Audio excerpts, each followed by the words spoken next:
Video games are unique as a form of entertainment for a variety of different reasons, but by far their most valuable trait is their ability to put audience members in the perspectives of the experience's protagonists. The idea that games are just children's toys has long become irrelevant in the wake of a much more mature development of genres within the medium, the stories they tell, and the audiences that have grown up along with them. A film, novel, play, or even piece of music can be an emotive and mesmerizing conduit to tell a story, but the one thing they lack is emotional attachment in the same visceral way that video games can so effortlessly portray. So when I first heard about Hellblade: SENUA'S Sacrifice, I knew it was a title I couldn't have ignored. Set in the late antiquity era predating what we could describe as the Middle Ages, we assume the role of Senua, a picked warrior with a tormented upbringing enshrouded in what is described in-game as her darkness. Senua journeys to the heart of Nordic folklore, Hellheim, to confront the gods of the Northmen, as retaliation for a massacre committed to her people and loved ones. She carries with her the severed head of her lover Dillion with the intent of confronting the Norse god Hela, whom supposedly holds dominion over his soul. Armed only with a sword, a mirror, and the voices in her head, her journey of torment, despair, tenacity, and bloodshed is set. All with a substantial undertone of psychological unease, disturbing imagery, and a gritty atmosphere. So what do I think of it? Well, it's definitely a refreshing change from the norm. Now, for its first year of release, I was unable to play this game due to it being a PS4 console exclusive, and didn't even have a PC capable of playing it on its lowest settings. However, since then the game has been ported to the Xbox One family of consoles, and oh am I glad it's on the Xbox One X. This game is by far one of the most detailed and polished experiences I've ever laid my eyes on. At 4K with a steady frame rate, Hellblade running on the Xbox One X easily competes with its PC counterparts whilst overcoming the PS4 Pro's graphical shortcomings. If you're a fan of Dark Souls or other grim fantasy series, Hellblade shares a familiar tone with its fantastical bleakness. As we begin our quest rowing through a misty lake, we see bodies line the path. The game sets the tone with the inner voices in Senua's mind, adding layers of doubt, morbid curiosity, defiance, and fear into the narrative. After we come to shore, an old friend from Senua's past, Druth, a once slave of the Northmen, calls out to us. Memories of his stories of his time with the Northmen elaborate on our goal. As we follow the path and make our way to the gate to Hellheim, we are ambushed by several towering, beastly foes and proceed to battle. Interestingly, the game gives out no tutorials during this entire section, no immersion breaking moments that would take you out of the experience, but we'll get to that later. Do it now. Shush! As we fight in vain against an unassailable enemy, Senua falls and yet somehow survives, but not without a rotting corruption snaking up her arm. The game's only instruction, told without assistance from the game's characters, appears. The dark rot will grow each time you fail. If the rot reaches Senua's head, her quest is over. With that omen in place, we venture onwards from the path, ready to face the challenges ahead.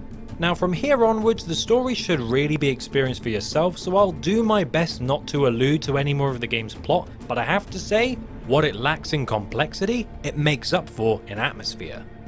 The game splits itself from here onwards into 3 primary gameplay loops. Go to an area and fend off ambushers, solve puzzles both recurring in the form of locked paths sealed with glyphs, and also unique puzzles for each area of the game, and finally, face a variety of boss fights.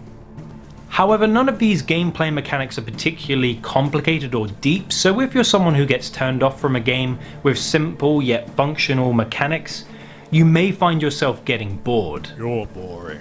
No, I'm not! Though for me, I enjoyed myself throughout the experience. The combat is claustrophobic and tense, which makes the combat feel very exciting. Though there were moments near the end of the game wherein the camera got in the way and caused me some unnecessary deaths.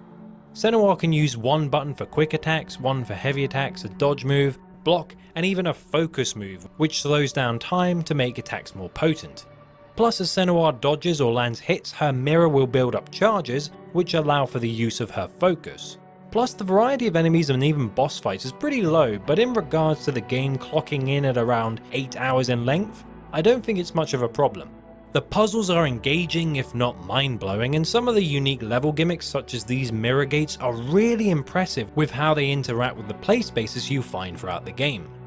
You can also find lore stones throughout each level which are handily bracketed off from each level so you can tell how many you've found.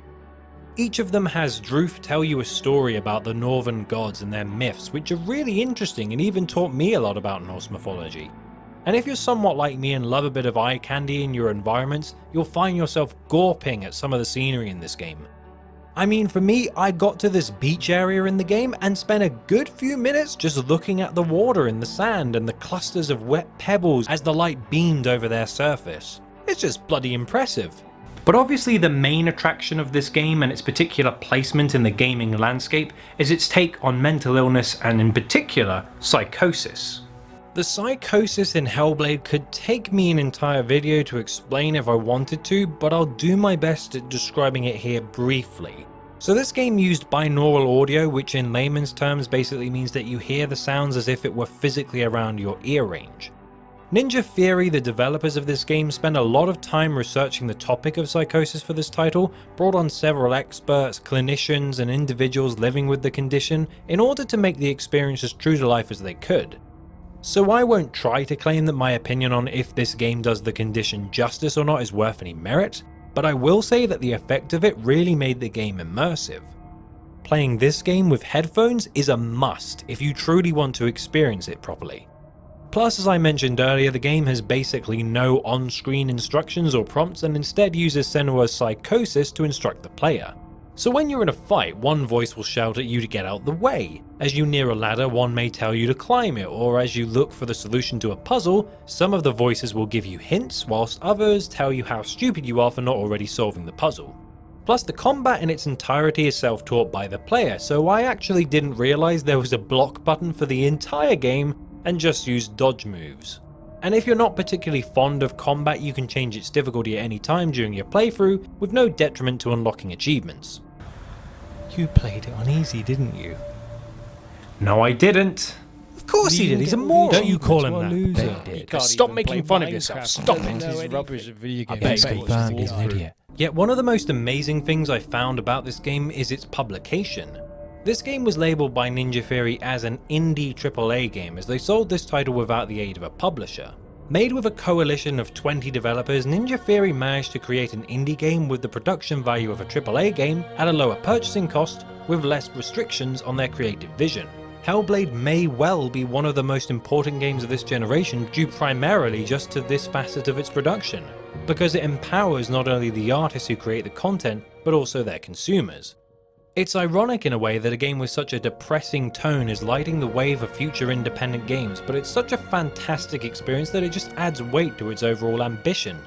Though I should point out that at the time of writing this review, Microsoft have bought Ninja Theory and have promised to back them financially without getting in the way of their creative vision, so I'm looking forward to where that goes, but we'll just have to wait and see how it turns out. Hellblade: Senua's Sacrifice in conclusion is a unique game. One that is breathtaking in its presentation and humble in its implementation. It's gaming's first tour de force success at tackling mental illness that I can think of, and as such a more mature territory for gamers to draw inspiration, gameplay mechanics and storyline ideas for the future. So if you're brave enough, try Senua's Sacrifice, unless of course you listen to the voices in your head telling you otherwise.